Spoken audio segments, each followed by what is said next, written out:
menerang seperti bahaya laten. Dibangun habis layak Osama Bin Laden tanpa habaten. Impoten, kebebasan terlihat cemen, menjadi hiasan permanen di atas semen tanpa sakramen. Lebih busuk dari anggota parlemen yang berargumen cemen.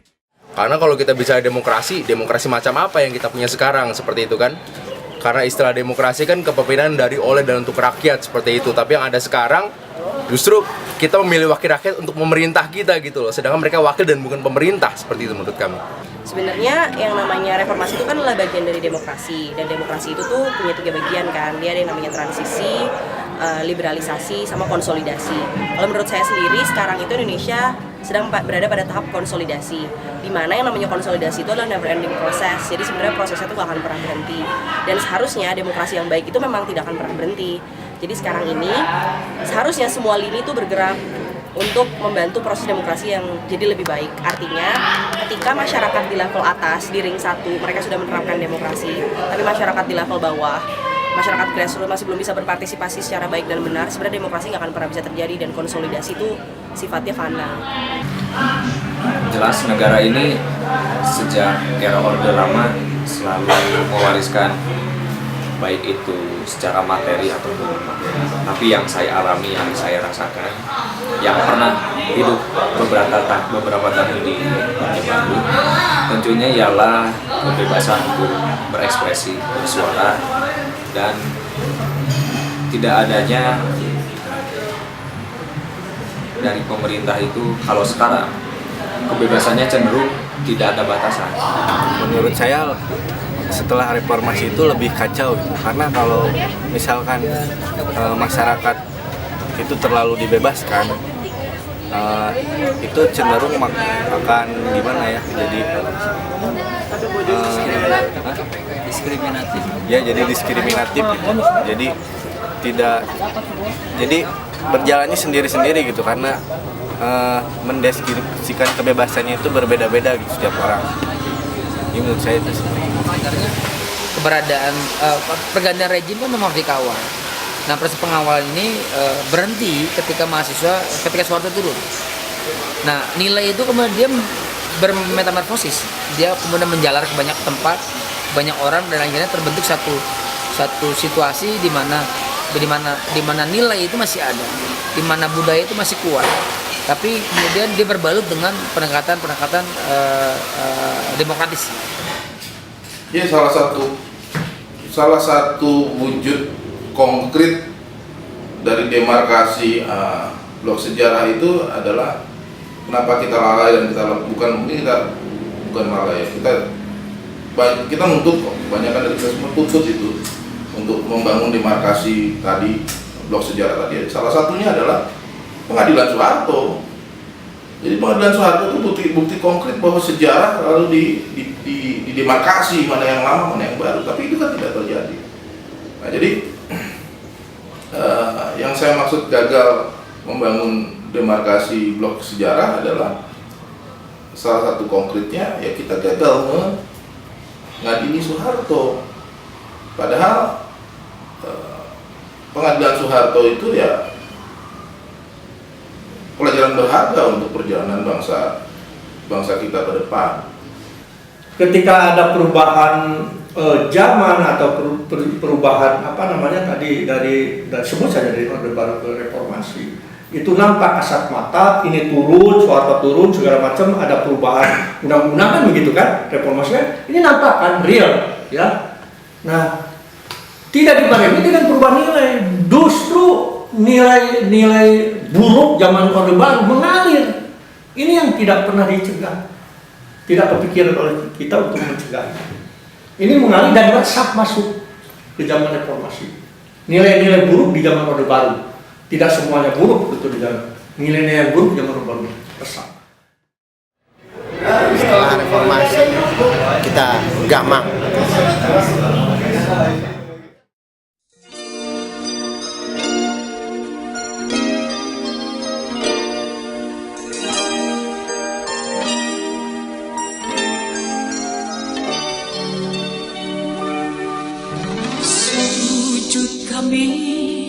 Bagimu yang esa, terima kasih atas karunia sanjang pangan pembangunan kau limpahkan bagi negeri Indonesia.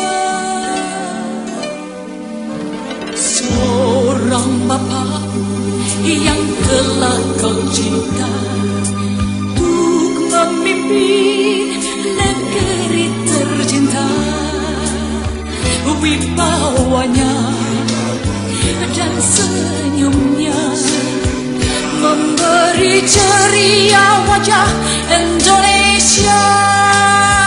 Kepadamu Bapak kami Soeharto, terima kasih dari rakyat semua. Di belakangmu kami siaga demi kejayaan Indonesia.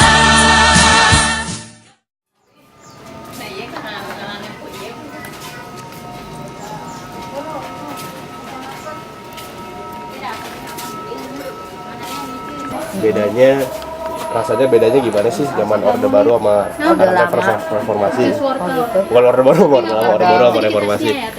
Perbedaannya gimana gitu? Ibu merasanya lebih enak mana? Lalu mah bisa menerangkan Simpel aja Bu, ngobrol aja.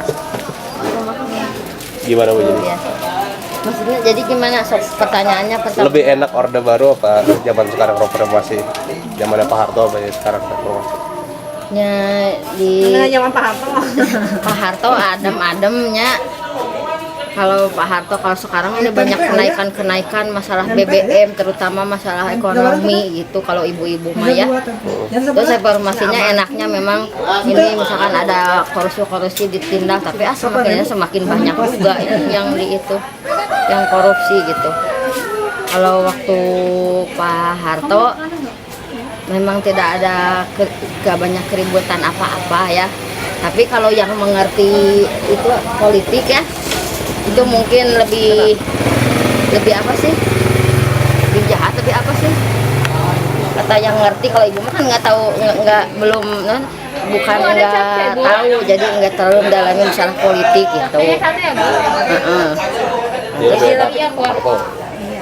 Iyalah Pak Harto dulu kalau ada apa-apa kan langsung orang jahat dikarungin.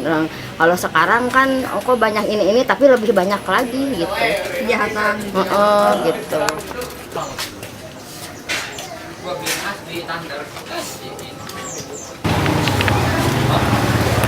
Ada tugas kuliah kayak penelitian gitu, nanya-nanya ke warga kayak tadi juga. Ya. Kemarin tuh 15 tahun reformasi ya Pak, kebetulan. Mau nanya aja sebenarnya ke warga, Bapak. Ya. Enakan zaman Pak Harto apa zaman reformasi sih Pak? Pak Harto lah. Kenapa itu? Ya, nggak ada harga mahal. Dulu beras cuma 800, mau naik 1000 aja supaya marah-marah Pak Harto dulu. Seingat saya begitu. Tanya tentang Pak Harto tuh gimana? Boleh tanya bentar? Semuanya aja nih ya. Tahu zaman Soeharto kan sih? Zaman Soeharto? Tahu. Menurutnya gimana? Zaman Soeharto itu gimana? Komentarnya. Soeharto siapa sih? Soeharto. Presiden.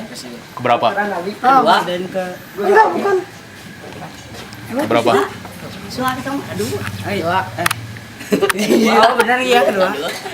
Gimana pendapatnya soal Soeharto? Bagus apa? Bagus. Pahlawan diajarin di sekolah gimana Pak Harto itu? Ya baik, pemimpinnya bagus.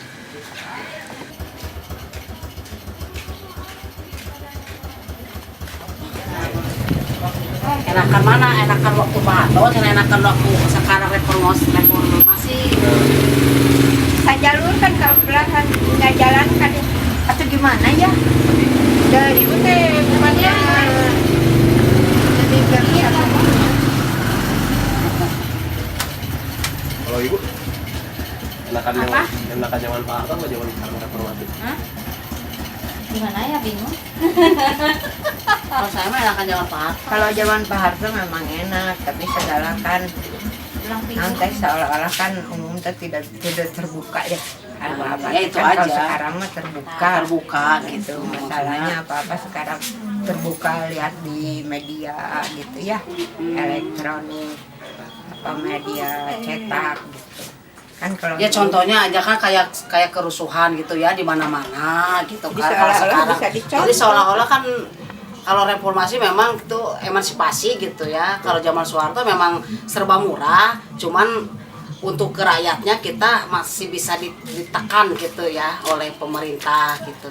Jadi seolah-olah pemerintah itu bisa menangani ke rakyat gitu kalau zaman Soeharto. Kalau sekarang kan apa-apa demo, demo gitu. Kalau zaman sekarang gitu ya kan saya lihat di TV gitu.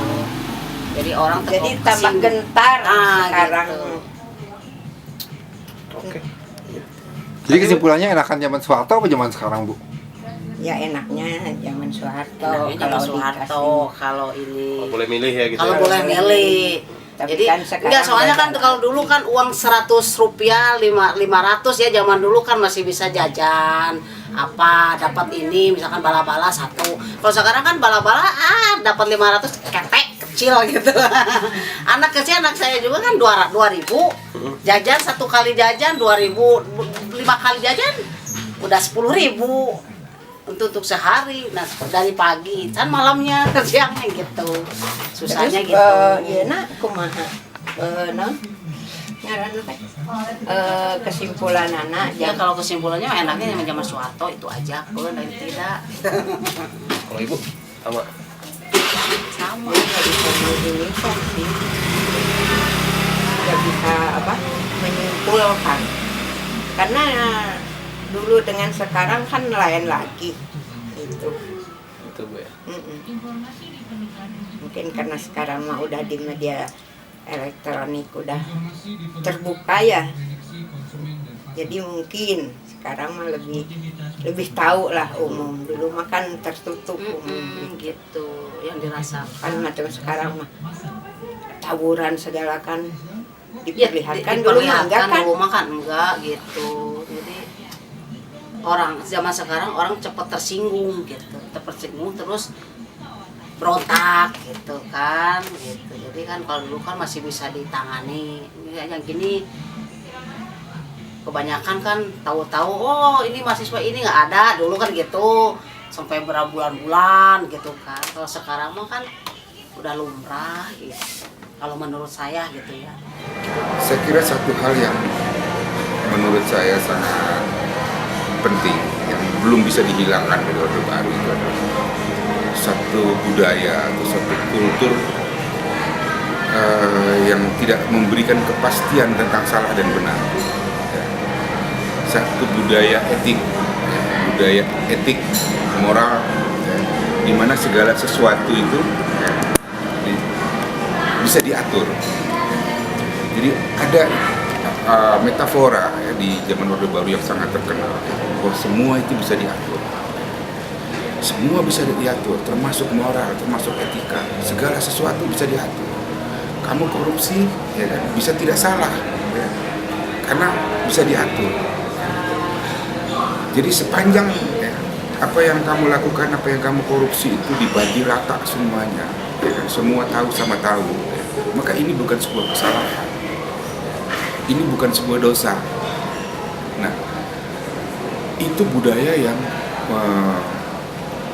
kuat sekali, mengakar sekali di dalam birokrasi kita dan di dalam masyarakat kita. Kalau masyarakat kebanyakan yang hanya menuntut kesejahteraan, itu tadi yang dicari adalah comfort zone, yang dicari adalah sekedar sebuah zona aman untuk mengamankan perutnya sendiri. Tapi jika begitu kan apa bedanya kita dengan harimau yang ditawan atau binatang yang ditawan di kebun binatang, kebutuhan kita terpenuhi tapi kebebasan tidak ada. Bahkan binatang pun mungkin ya tidak suka hidup di kebun binatang dibanding di alam bebas yang habitat di mana dia harus tinggal, apalagi kita manusia. Saya rasa kelupaan itu adalah karena yang jadi tuntutannya, basis tuntutannya bukan basis apa, tujuan orientasi tuntutannya hanya sekedar kesejahteraan, sekedar perut kenyang. Yang harus jadi tawaran adalah bagaimana perubahan itu ukurannya adalah juga kedewasaan. Bahwa kemerdekaan itu bukan kemerdekaan negara saja, tapi kemerdekaan tiap-tiap rakyat, tiap-tiap warga negaranya. Artinya adalah kedewasaan tiap warga negaranya untuk bisa mengambil keputusan secara bebas, secara bertanggung jawab, bukan berorientasi hanya pada kekenyangan perutnya saja, tapi juga makanan rohani dan intelektualitasnya juga. Setelah 15 tahun ini, saya kira peranannya harus bergeser, ya. Bukan lagi membuka, ya. Tapi sekarang sudah masuk ke dalam, ya. Sekarang haruslah menggerakkan. Bagaimana mahasiswa 98 itu menjadi mesin dari perubahan itu. 98 itu kan sebetulnya perjuangan kemanusiaan, mencoba memanusiakan manusia yang kita kenal sebagai warga negara rakyat kita Republik Indonesia ini dengan pencapaian yang sebaik-baiknya. Jadi itu tidak ada garis finishnya. Tugas itu tidak pernah selesai. Cuma dalam kerangka waktu akhirnya generasi kami ini mungkin ya kebanyakan kita ini yang dulunya generasi penuntut melalui hukum besi sejarah akhirnya kita menjadi generasi yang dituntut. Jadi tugas itu bukan selesai, justru sudah bertambah berat karena kita punya tanggung jawab juga untuk mewariskan itu kepada kawan-kawan kita yang lebih muda, paling tidak nilainya. Jadi selain terus mencoba memperbaiki situasi yang belum selesai diperbaiki, tugas berikutnya adalah menerima tuntutan dari generasi yang baru, dan mudah-mudahan kita bisa menjawab tuntutan generasi muda.